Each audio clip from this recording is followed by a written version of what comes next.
श्री प्रधानमंत्री की मौजूदगी में आज एक बड़ा कार्यक्रम हुआ जिसमें वर्षों से लंबित 4,800 मजदूरों का हक का पैसा आज उनको दिया गया। सरकार बहुत संवेदनशील है। ऐसे ही प्रकरण को हमने उज्जैन में भी निराकरण किया था जिसमें विनोद विमल मिल के मजदूरों का 100 करोड़ रुपया राशि वहाँ दी गई थी।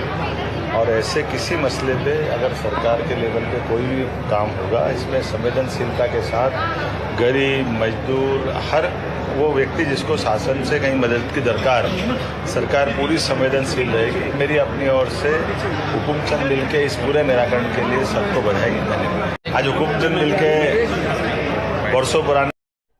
तो दोस्तों आप लोगों को बता दें, आज मुख्यमंत्री डॉक्टर मोहन यादव जी का इंदौर में पहली जनसभा थी जिसमें उन्होंने कई योजनाओं को लेकर चर्चा की है। तो अभी आप लोगों ने सुनाई है, जिसमें प्रधानमंत्री मोदी जी के नेतृत्व में आज एक जनसभा को संबोधित किया है। साथ ही उन्होंने कहा जो बकाया राशि थी श्रमिकों की 4,800 लोगों की, उनके खाते में राशि जो है ट्रांसफ़र की गई। 217 करोड़ रुपए की राशि जो है उनके खाते में डाल दी गई है। अब पैसा जो है लाडली बहनों को 10 तारीख को मिलेगा और साथ ही किसानों को भी पैसा मिलने वाला है। जो भी शिवराज सिंह चौहान जी ने योजनाएं चलाई थी उनको पूरा करेंगे डॉक्टर मोहन यादव। मुख्यमंत्री जो अभी नए बनाए गए हैं उनका पूरा भाषण आप लोग सुनेंगे तो आप लोगों को सब कुछ इस वीडियो में पता चल जाएगा। तो चलिए हम देख लेते हैं आगे वो क्या क्या कहते हैं। वो पूरा भाषण सुने, काट काट कर सुनेंगे तो आप लोग कहेंगे कि इसमें कुछ नहीं बताया गया, सब झूठ है। तो चलिए हम सुन लेते हैं उनका पूरा भाषण, वो क्या कहते हैं। जोरदार तालियां मनोज जी के लिए, सक्रिय विधायक। और मैं प्राधिकरण का अध्यक्ष था तो उज्जैन विकास प्राधिकरण के अध्यक्ष को मान देते हुए सदैव सम्मान में छोटों को आगे बढ़ाना। और मधु भैया का तो कोई जवाब नहीं, क्या प्राधिकरण चलाया। हम आज भी MR10 को याद करते हैं, वो जो कुशाभाऊ ठाकरे मार्ग के नाम से जाना जाता है। मधु भैया के लिए जोरदार तालियां। मधु भैया क्या अपना व्यक्तित्व है और क्या विनम्रता के आप परिचायक है, वाकई अद्भुत व्यक्तित्व है। 3 नंबर विधानसभा बड़ी कठिन चुनौती थी। गोलू भाई जोरदार तालियां गोलू भाई के लिए भी। गोलू शुक्ला जी सभी जिंदाबाद। जोरदार, सारे मंच के लिए जोरदार तालियां बजा भाई, पूरे सभी के लिए। हमारे अपने इंदौर विकास प्राधिकरण को नई नई ऊंचाइयों तक ले जाने वाला जयपाल सिंह जी चावड़ा, अध्यक्ष इंदौर विकास प्राधिकरण, जोरदार तालियां चावड़ा जी के लिए।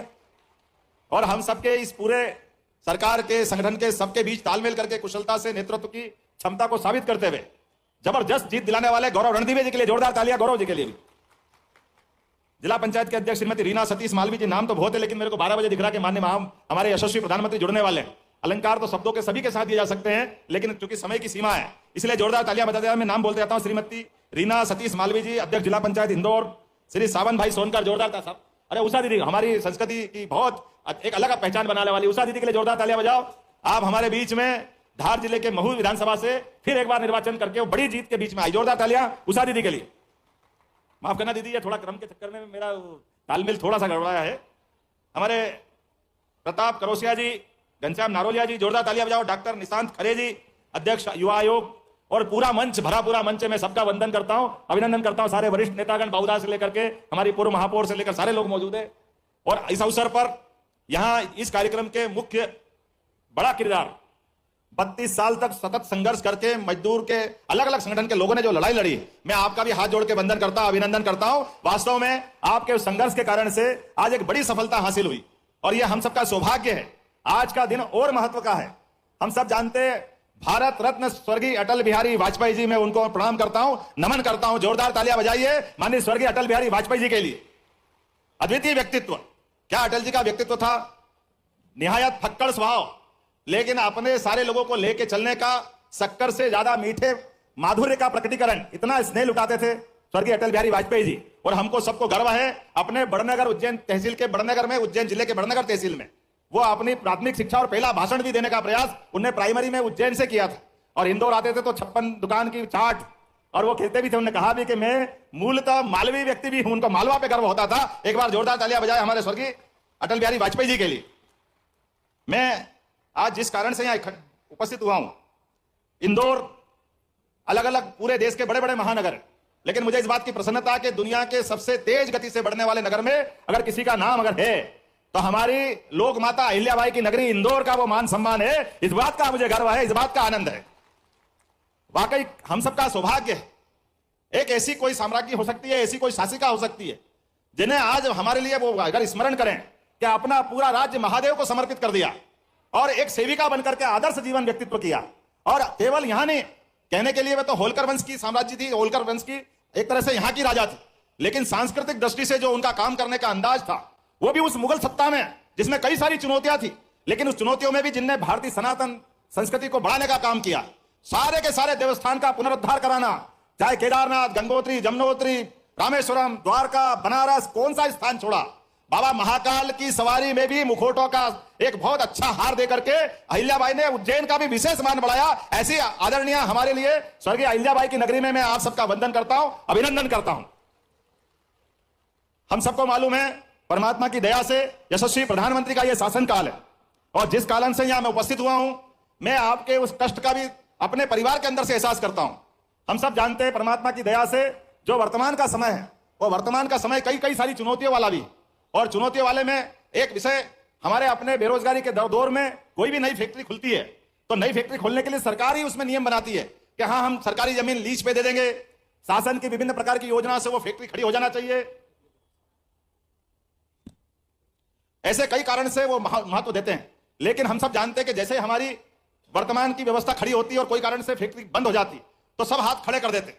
मैं इस बात को अच्छे से जानता हूं कि मेरे पिताजी भी मिल में काम करते थे उज्जैन में, मैं भी एक मिल मजदूर के परिवार से आता हूं, और मैं वो पीड़ा समझ सकता हूं कि मिल में काम करने वाले मजदूर काम करते करते अपना परिवार पालन पोषण के लिए आगे बढ़ते हैं, और ऐसे में वो फैक्ट्री अगर बंद होने के कगार पे पहुंच जाए तो प्रोविडेंट फंड से लेकर सारे मजदूरों का जो भी कोई देनदारियां होगी, उस देनदारियों से के प्रति किसकी जवाबदारी होगी।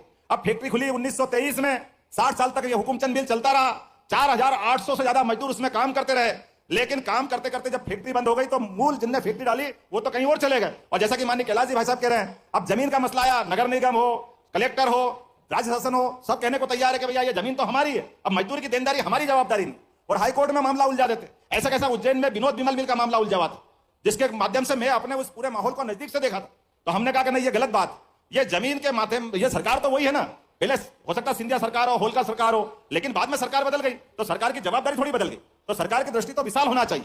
और मुझे इस बात की प्रसन्नता है कि जब हमने ये निर्णय उज्जैन में कराया कि आप तो वो जो जमीन है उस जमीन का मूल्यांकन करा लो, तो लगभग हमारे यहाँ 100 करोड़ की देनदारी उज्जैन में थी, और उस 100 करोड़ के बलबूते पे 2000 करोड़ की जमीन राज्य शासन को दे दी, बदले में 100 करोड़ का निराकरण उज्जैन में हुआ। और हम सबको मालूम है कि उज्जैन में, पूरे प्रदेश में ऐसे कई जगह मामले उलझे थे, लेकिन सबसे पहले उज्जैन में निराकरण हुआ। मुझे इस बात की प्रसन्नता है। उसी शासन दिवस है, अटल जी का जन्मदिन, और ये प्रदेश के लिए सौभाग्य की बात है कि सुशासन दिवस पर, अटल जी की जयंती पर नई सरकार पूरा आकार ले रही है, और आज मंत्रिमंडल शपथ ग्रहण करेगा। मंत्रिमंडल में एक तरफ जहां अनुभव की भट्टी में पके प्रशासनिक अनुभव के धनी वरिष्ठ राजनेता हैं, वहीं दूसरी तरफ युवा जोश भी है। मंत्रिमंडल पूरी तरह संतुलित है और क्षेत्रीय आवश्यकताओं को भी ध्यान में रखा गया है। मुझे पूरा विश्वास है गुड गवर्नेंस डे पर जो सरकार आज पूर्णता के साथ आकार ले रही है, वो प्रधानमंत्री नरेंद्र मोदी जी के नेतृत्व में, उनके मार्गदर्शन में, और मुख्यमंत्री मोहन यादव जी के अगुवाई में अपने सभी साथियों के साथ मध्य प्रदेश को सुशासन देगी, मध्य प्रदेश को विकास की नई ऊंचाइयों पर ले जाएगी और जनता की संपूर्ण अपेक्षाओं को पूरा करेगी। मुझे यह भी विश्वास है कि संकल्प पत्र में हमने जो संकल्प व्यक्त किए हैं प्रदेश के विकास के और जनता के कल्याण के, उन संकल्पों को भी पूरा करने में ये टीम कोई कसर नहीं छोड़ेगी। मैं आज शपथ ले रहे सभी मंत्री मित्रों को, कैबिनेट मंत्री, स्वतंत्र प्रभार के मंत्री, राज्य मंत्री, सबको हृदय से बधाई देता हूं, शुभकामनाएं देता हूं। वो अपनी संपूर्ण क्षमता के साथ पूरी निष्ठा और लगन से प्रदेश की जनता की सेवा का एक नया इतिहास रचेंगे। बहुत बहुत शुभकामनाएं। उसी मामले में उसी तरह बढ़ते हुए माननीय शिवराज सिंह जी चौहान के लिए भी जोरदार तालियां बजाओ, जिनकी सरकार में रहते हुए इस दिशा में उस मामले को माननीय कैलाश जी हो, महापौर जी हो, पूरा मंच हो, हमारा सारा भरा पूरा मंच, सबने एकमत होकर उसी तरह से अपने कदम बढ़ाए। क्योंकि मैं जानता हूं कि इसी तरह के माहौल में हम सब माननीय यशस्वी प्रधानमंत्री के माध्यम से मैंने माननीय प्रधानमंत्री जी के सामने यह विषय रखा और उनसे निवेदन